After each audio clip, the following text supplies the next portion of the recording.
Toys have long been one of the many Japanese folk crafts. They have existed long before the coming of trains or airplanes to Japan. And even today, we find the same toys still being made. What significance do these toys have to the Japanese people who have cherished them for so many years?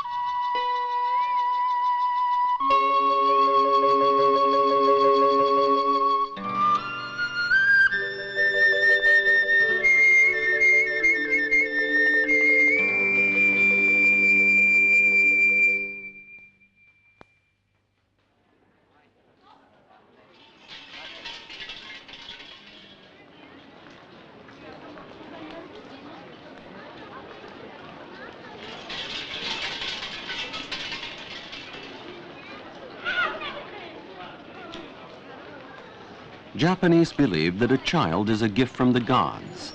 Therefore, when their children reach the ages of 3, 5, and 7, their parents take them to a nearby shrine to thank the deities for having blessed them with children and to keep their children healthy.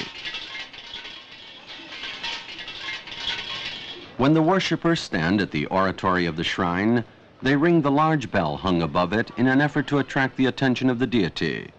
They then express their gratitude to the deity in a short prayer. Because of your kindness, our children have grown strong and healthy. Please continue to bless them in the future, they pray. Japanese visit shrines on many other occasions, to pray for an abundant harvest, for the prosperity of their business, for the success of their children in passing school entrance examinations, and sometimes for helping them find their future partner in life.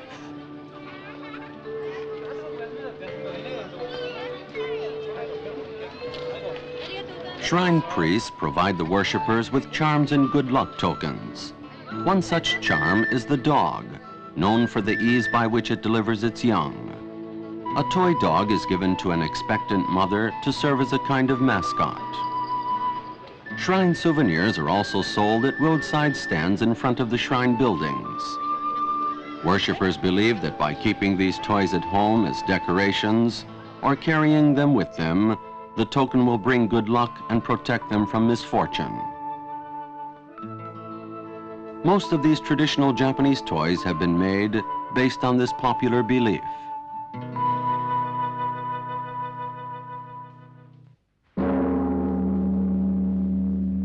Kyoto, the ancient capital of Japan.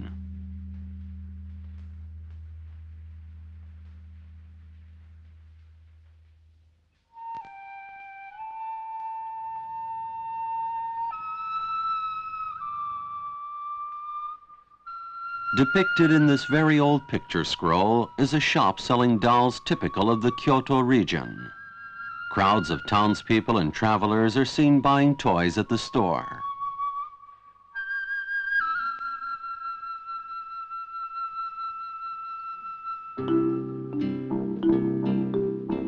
In Kyoto, there lives a craftsman who has been making clay dolls similar to those seen in the picture scroll painted some 300 years ago.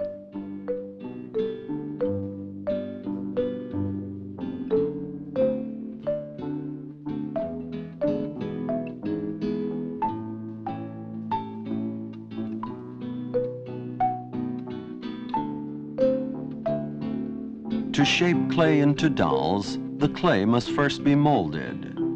After being thoroughly dried, each piece is taken out of the mold.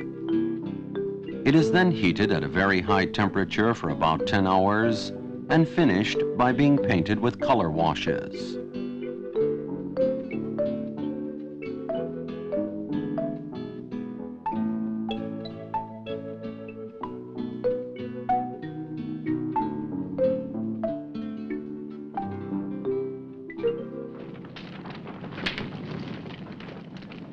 In olden times, the fear of natural disasters and disease strengthened people's belief in divine blessings for the protection of their safety and happiness. These beliefs were representatively expressed in a variety of differently shaped toys.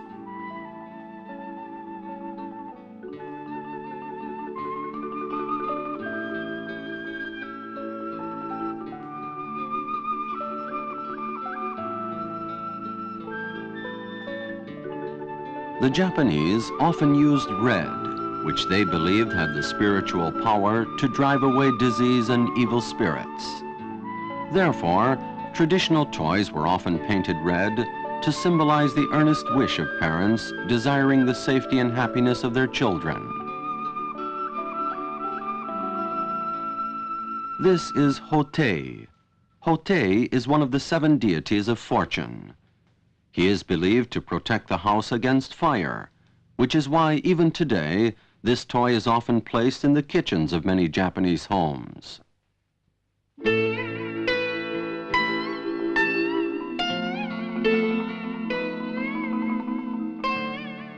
Japanese toys are often made of material which can be easily obtained in the district.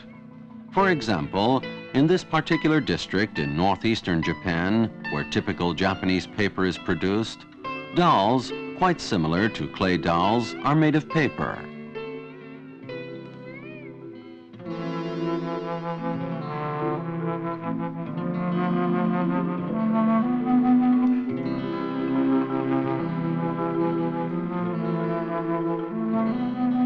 The method of making paper dolls, however, is quite different from that adopted for clay doll making. Here, they paste paper over the molds instead of packing it inside.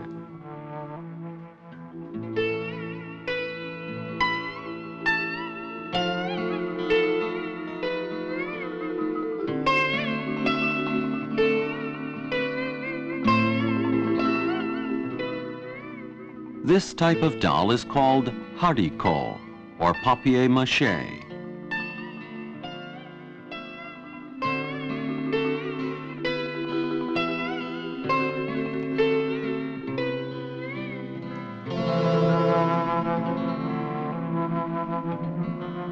Farmers who lived in remote parts of the country made toys modeled after the heroes of ancient folklore. They also made many kinds of masks, which they wore on festival days. Among these and other toys is a female tumbler, or daruma, to whom farmers prayed for success in their sericulture.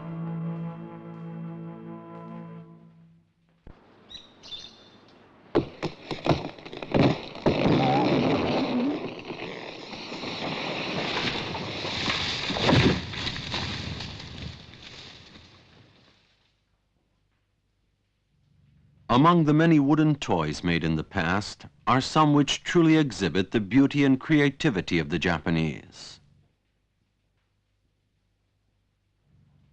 Many of them were made by farmers in the northern districts who could not work outside during the snowy winters.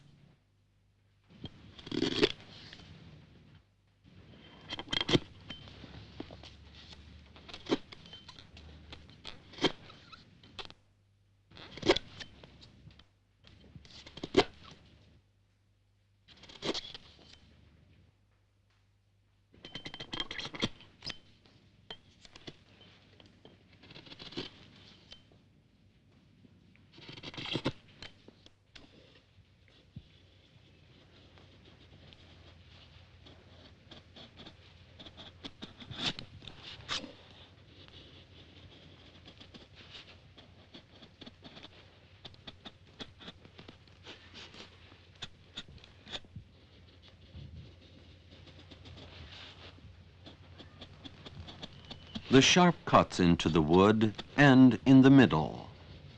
The purpose is to create the feathers of a bird. This special technique is called keづりかけ, which literally means to stop the shaving in the middle.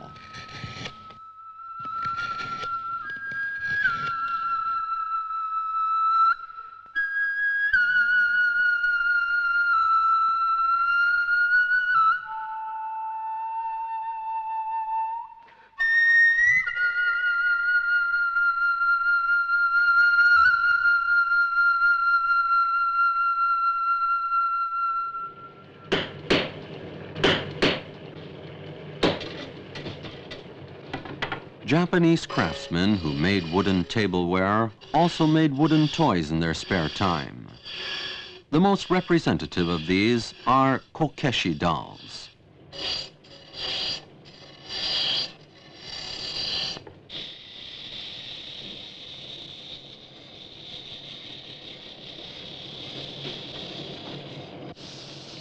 Many years ago, when there were few toys, many a busy father would try his hand at making wooden toys for his children.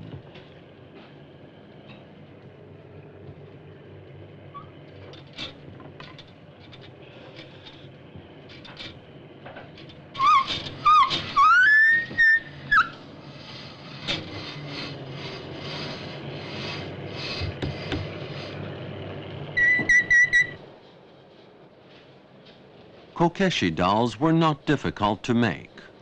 All that was needed was a potter's wheel and 2 pieces of wood.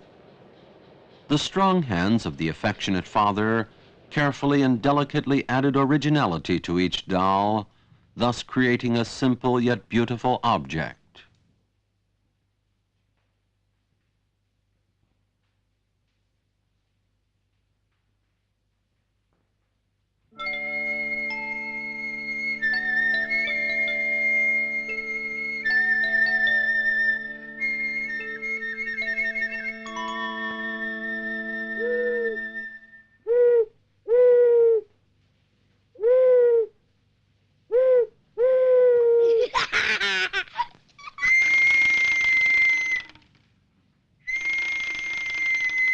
Japanese children loved to play with many of these handmade toys.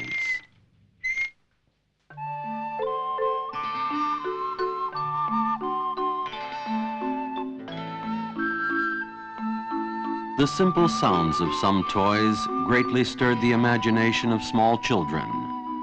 And the mechanism of toys like these, as well as their colors, must have enhanced their young fantasies.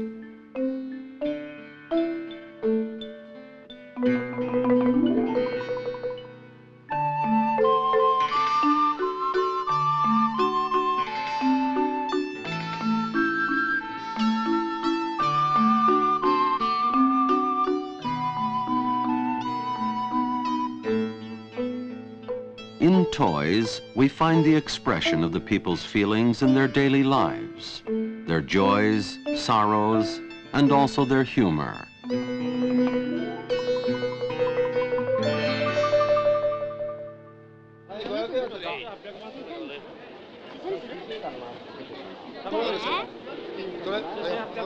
Every January, these tumblers, or daruma, are sold at temples throughout the Kanto district.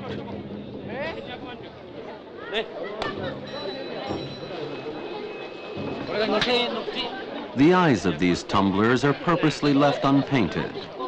It is customary in Japan to paint in the eyes in black when one's wish or desire is fulfilled.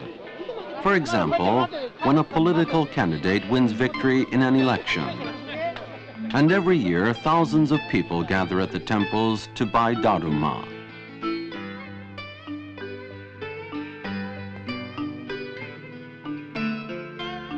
Even today, amid the fruits of scientific technology enjoyed in our modern way of living, traditional Japanese toys are still as popular as they were in olden times.